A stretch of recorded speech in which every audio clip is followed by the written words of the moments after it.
So I've come to the point of being able to separate from the pneumatic section from the wind box. We'll talk about that in a minute.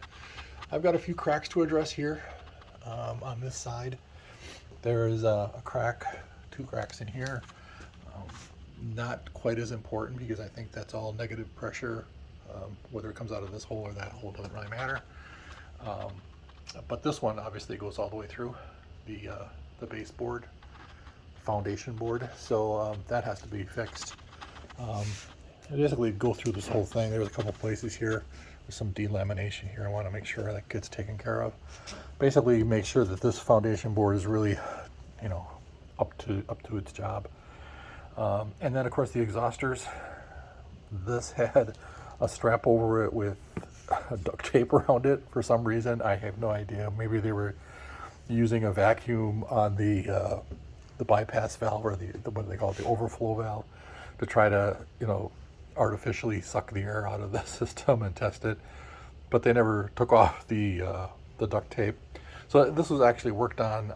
Rodney told me that this isn't the original fabric. His stuff is kind of hard to find though, so if it works, leave it. And I need to run a test to be able to prove that.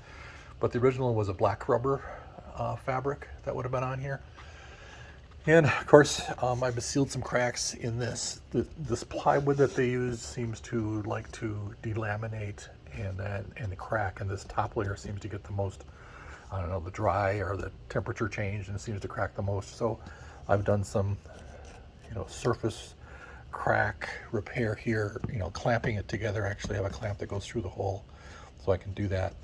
This all has to be sanded. I've got some plugs that go in here that still let me get into the lip all the way around while the plug is in there just under the lip, clogging the hole.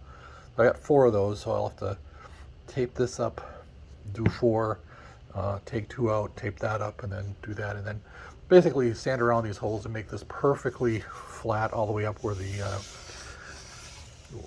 valve's going to be and where the other valve's going to be. So that's the exhauster box, and if this was done correctly, as it seems to have been, if there's no obvious tears or holes in the pneumatic and the bellows and in the exhausters, this might not be a lot of work. So that's good. Onto the Windbox. We do have cracks all the way through. I think this is fairly typical. It's a long piece of wood, and seems to be done. Some of these might need wood inside them because they're big enough, but I've got at least one. Here's a suspect that it wants to go. That one has to be obviously fixed. There's another one. Here's one that's starting, so that's a little one. Possibly could pull that back together.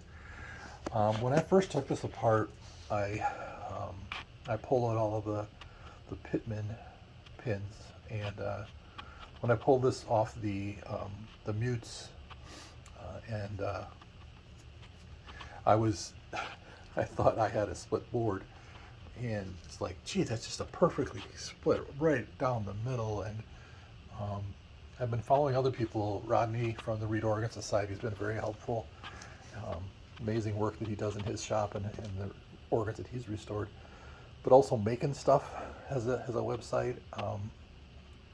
And just recently today, I looked at his video on his Windbox and what he found, and it has the crack all the way through just like that. So I think that might be on purpose so that those pitman pins don't bind, because basically they get, obviously the key presses the top of it, and then it's got to go through the layer that's on the mute section, and they don't want to bind, I think. So I think that's on purpose. So I have to kind of finish looking at some of this stuff and clean this all up. On the underside, you've got your pallet valves, and they're all there. Obviously, I think those need to be refelted and re-leathered.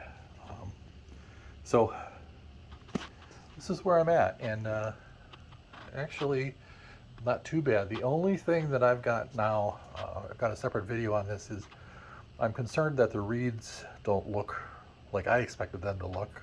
Of course, I have a sample area of 1, but it looked like the tongue of the reed actually had a bend in it, a pinch in it, versus any kind of. I thought they were going to all be straight, and either you rub off the tip a little bit with very tidy amounts, or at the base to change the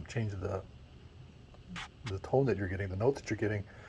But this actually had a pinch and a bow like at the end, and it's like, so I need to pull out more and do some more homework and actually send some pictures to some friends online and see what kind of shape I'm looking at.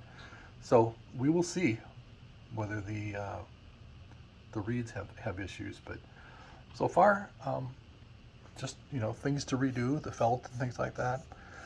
The felt on the pallet valves and the leather covering on those. So anyway, here's the rest of it, by the way. I am going to have to figure out at one point, a couple of these have twisted faces on the, and obviously they don't, so we will see how I can straighten out the wording on the label on some of these things. But other than that, everything's going back together. A couple pieces that were glued, kind of strange. I'm going to remake this piece of molding that's missing, this little beaded oak piece. That's the only piece that was really missing. So anyway, that's my update on the Oregon for today.